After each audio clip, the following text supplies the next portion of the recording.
that Beta Gloria. Finally, we are on, baby. You are making it happen. You know what it's like when you are just about to do your work in front of the camera and you know that you have to go to the bathroom and you got to blow your nose and you know that you can hold it and I said, oh, I should, you know, you have all those crazy thoughts running right here, like going back and forth. And I said, my God, I have to go to the bathroom.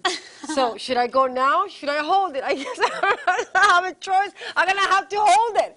But I'm very excited, very thrilled to have this wonderful performer on my show. Charles Casano brags so much about you, and he is tough. He's very, Charles is impossible to deal with. Sometimes like I can be impossible to deal with. He's very demanding. He's tough. He's a tough boy. Yeah. And it said, Sissy, this girl, this opera singer, she's an artist. And God knows that we don't use that word very often. I don't use it very often, okay? And I got your videos, I saw your work in the computer, and I said, this girl, Andrea Lynn Cianflone.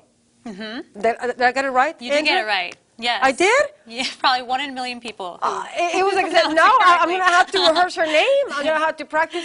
When I heard your voice, I said, oh my God, how do you do it? How does it work? Can we go back in time? And do you remember the first time that you said to yourself, I can sing? Do you discover your own gift? How did it happen? You know, I come from a really musical family. So, I mean, my inspiration first and foremost are my parents, you know. I mean, when I think about the times that we sang at home, you know, during holidays, those are the moments that I remember. Sitting at the piano with my sister, just goofing around. You know, I don't think there was a day where I just woke up and said, I want to sing. But it was just cultivated over time. And but when you when you have a gift like yours, I mean, it's like, do you remember when you, I'm asking you seriously, do you remember when you discovered your voice? Or it was way back in time that you can't remember? Well, you know, it's funny. Before I started singing, I was actually a dancer, a violinist. I was playing around the whole with background. Yeah, my parents, like I said, very artistic family. So for me, like, I think it was in high school. I had a great teacher, Tracy Gorman, and she gave me a chance. And at the time, I wasn't able to afford the voice lessons, but my choir director at that time, Julie, I think had talked with this voice teacher and said, here, you know, study with her. And so she was my first teacher, and I just fell in love with the voice because it's so intimate, it's so raw, it's so different than any other instrument. I think in many ways, instruments try to imitate the voice. Right, that's interesting. Yeah, we always want the violin to sound like the voice or the flute to sound like the voice, to have this like beautiful kind of rawness about it. And it is very intimate in that respect. So, yeah. But it's incredible. Your parents, I mean, what did they say when they said, okay, Dad, Mom, this is what I want to do? Because the arts are not an easy path like we know. It's not an easy path, but I would say that my family is very supportive. Extremely supportive. Yeah. That's what it seems like. Yeah. I mean, never did I hear, you can't do this, or, you know, it's going to be a tough road. Well, I mean, you know? but with a gift like yours, I mean, who's going to dare to say, you know what, don't you dare to sing, baby. Go and become an attorney, be a doctor. You can't, I mean, you can't. Of course, it's too obvious. I mean, you guys are going to hear him. She blew me away. Last night, I said, oh my God, my hair is sticking up. I hate that. I had to look perfect for you, Andrew. And I said, oh my God, it's like, how do you train your instrument? Because I was checking your resume. Yeah. It's outstanding Thank you. to see the amount of work that you've done, professional work. It's hard. I mean, just like anything you develop, you have to practice. You got to put in the hours. And Every day? every day. From what time to what time? How does it work for you? Oh boy, for me? Yes. I give everybody's different, right? Yeah. I mean, I would say I practice a lot, like in the afternoons. But there's so much prep, too, that goes into that, 2 hours or an hour and a half of singing. I try to tell people that, to me, being a singer is like being an athlete. I mean, you have to eat well. You have to get as much sleep No as you drinking, no can. smoking. Well, I mean, certainly. No smoking. I don't smoke. Okay. Occasionally I like a drink, but you want to be careful with those things. Like going into loud environments is really hard on your voice. As you talk over loud crowds and things like that. What about your iPod? Do you put your music very loud, or you don't? Yeah, what? I'm deaf. I'm out. I'm out. But what about you? Do you balance? Yeah, you know what?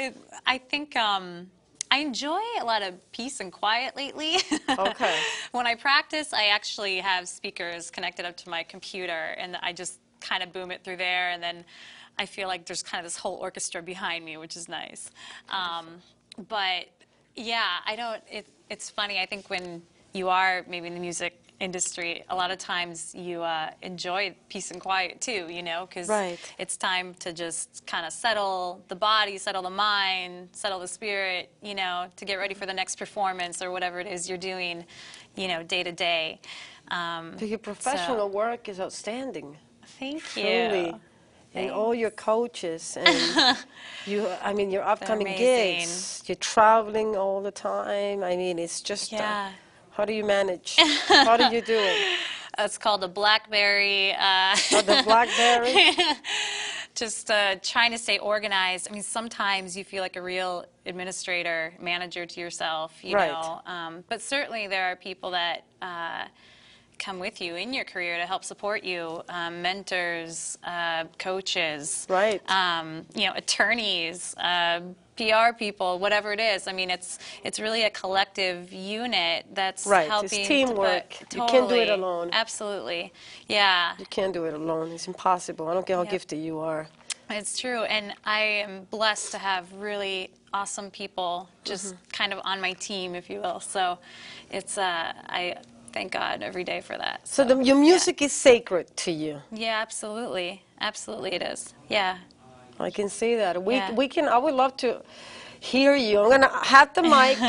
You see, I'm going to move very slowly, like I said I was going to, Gloria.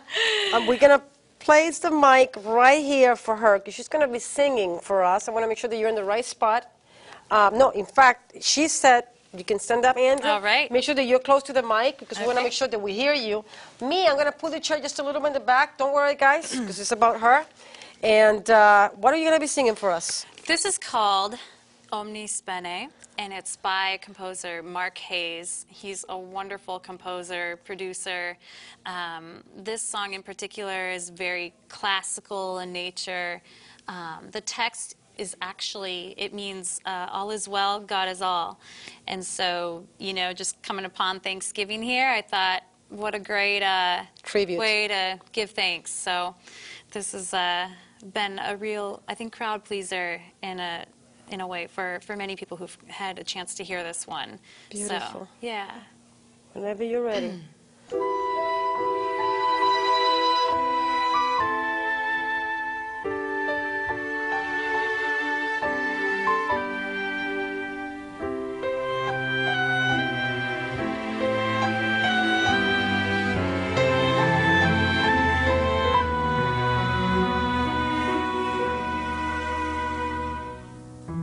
Omnis bene, omnis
I can't talk, baby. I cannot even say one single word.